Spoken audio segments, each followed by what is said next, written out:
Hey guys, it's Josh, back at it again with another video for you guys. Today we're going to be talking about a really cool subject, which is the top 5 things that I regret purchasing in landscape photography. So, without further ado, let's get started. So, number one is UV filters. So UV filters are clear pieces of glass that go over the front of your lens that are supposed to either protect the front of your lens or block UV light from hitting your sensor. It's all a bunch of malarkey in all reality. All they ever do is just kind of cost you money. They don't actually affect your image at all, and they certainly don't protect your lens, because if your lens fell onto is strong enough to break that glass, it's strong enough to break the lens glass too. These UV filters aren't great. And in fact, sometimes they'll either degrade your image quality. Like, I have an example. A customer of mine came into our store and asked, he had purchased the Canon 70-200 2.8 a couple days before. And he went out shooting with it, the L-series lens, like that fantastic L-series lens that every Canon photographer absolutely loves and adores, right? That perfect lens that Canon has made. He bought it because it's a perfect lens, and he used it and found that the images were incredibly soft. He brought it in and was like, hey, why is this soft? So me and my coworker, we start investigating, why is this soft? Because we don't want to exchange out a $2,400 lens. No, let's not take the hit if we don't have to. So we're trying to figure out what's going on. I noticed that there's a UV filter on the front. Not just any UV filter, a very cheap UV filter. Right? Like, you buy a $2,400 lens and you put a $15 UV filter on the front of it. Anyways, we take it off, and I fire a shot, and lo and behold, the shot's incredibly sharp. Put it back on, take the exact same photograph, had my coworker stand in the exact same spot. Image was soft. Take the lens up, or take the UV filter off again, just to double check. Sharp. So from that point on, I knew UV filters were a complete and utter waste of money, and I have never recommended them since.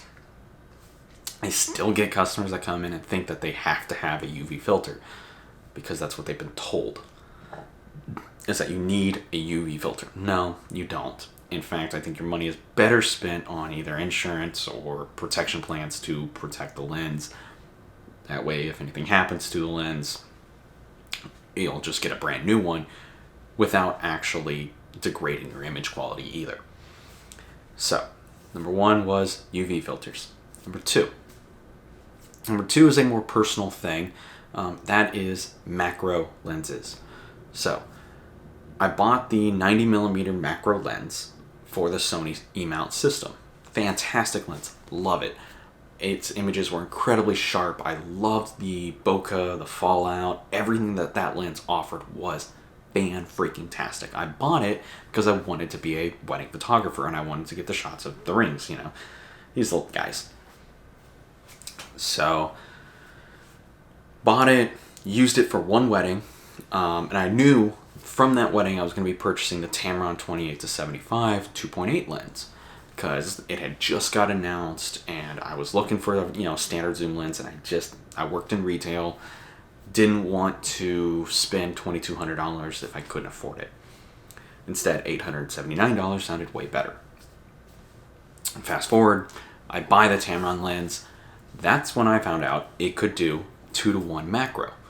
Well, okay, my standard zoom lens that I'm using does macro. Why do I need the macro lens? So I ended up never using the 90mm macro.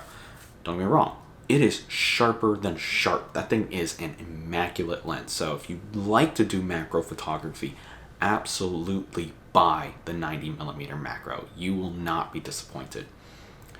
But if you don't have, for me personally, I didn't have to have it, didn't need it, wasn't going to use it. So I ended up selling it, and the money that I got from selling it ended up going to buying the new Tamron 17-28. So excited for that. And if you remember from the last video, when I said I was up at the tree, so I'm going to use an ultra wide angle lens for that was the Tamron 17-28, which also has 2:1 macro capabilities. Number 3, messenger style bags. So again, just like with the macro lenses, this isn't necessarily a bad product. In fact, I thought the idea of being a hipster that had a messenger style bag that, would run around the city doing street photography was incredibly cool. In fact, I loved it. But as I started finding my niche, which was landscape photography, all it takes is one hike with a messenger bag and you realize this is not okay. This is not good. This is not going to work. This is not going to suit my personal needs. So not only did I buy a messenger bag, right? I didn't go cheap on the messenger bag. I went to the Peak Design messenger bag. I went to the creme de la creme of messenger style bags. And don't get me wrong, it's fantastic. Fantastic bag. If you like that style, that's the bag to go with. For my use case for landscape photography though, it's not good.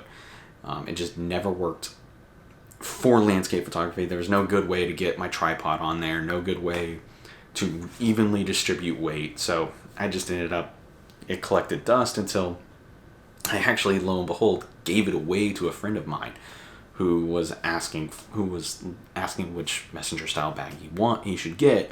And I just said, well, I've got one sitting in a closet that's collecting dust. If you want it, it's yours. So I ended up giving it to him. Number 4. Number 4 is a pretty universal one. It is cheap SD cards.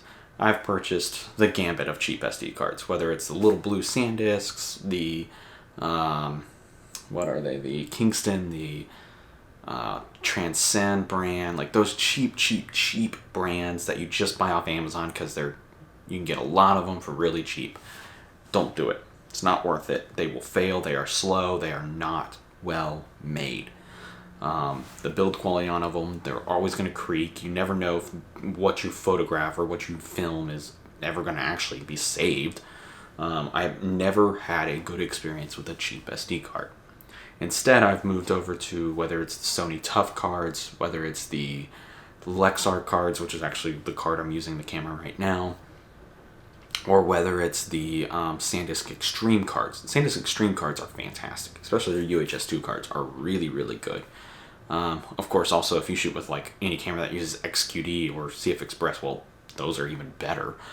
But for the average user, for the average consumer, just spend the extra money to get a better card. Trust me, you will be better off for it. Let my hard-learned lessons teach you. Number 5 is cheap batteries. And this is going to go for any third-party battery. I'm not going to name brand names. I don't want to be unfair to any particular brand. But what I have found, and again, this could just be a Sony issue. I have not ever really shot with Canons or Nikons, so I don't know if their third-party batteries work or not. But from what I've researched online, for the Canons and the Nikons, their third-party batteries typically last about 50% as long as the first-party batteries do. Not terrible, but not good either. Sony, on the other hand, Sony just does not play well with the third-party brands when it comes to batteries, at least. They play incredibly well with the third-party lenses and other third-party accessories, but batteries, good lord. I've tried the gambit of them, whether it was the W series batteries for my A6000 or A7 II, or the Z series batteries for my R3 or the R4 that I'm using now. The third-party batteries will last maybe 20-30 minutes max, and then it's dead. Battery exhausted, gotta pop a new one in. Well, what good is a battery that's only gonna last me 30 minutes? Or, I remember one of them I got, and it was a W series battery, that literally it overheated. Like the battery itself got so hot that the camera had to shut down. Like, what? Why? Why was that a thing? Why did this happen? That the battery got so hot. And it wasn't like an old battery. I just purchased it and just needed an extra battery to have an extra battery. Nope. It decided it wanted to overheat the camera. So the camera had to shut off so the camera itself wouldn't melt. And I had to pull the battery out, and I just immediately threw it away. I was like, nope, this is not going to ever go back in my camera. So, with that said, just spend the extra money. Trust me, especially if you shoot with the Sony system. It hurts. That $80 for those Zeed batteries hurt, but it is so well worth it. It is so much better experience than ever trying to use those third-party batteries. So in recap, my 5 most regretted purchases were UV filters. Just don't. They're a waste of money. Macro lenses. I never used it. Messenger bags. Great, but not for landscape photography. And then cheap SD cards and cheap batteries. I hope you guys found this video fun and informational. If you like these kind of videos, let me know in the comments below. If you don't like them, please let me in the comments below. Just trying everything to see what kind of works, what doesn't work. Anything I can do to help make this channel grow, guys. Just don't forget to comment, like, subscribe, do all that fun YouTube-y stuff. Without anything further ado, till next time.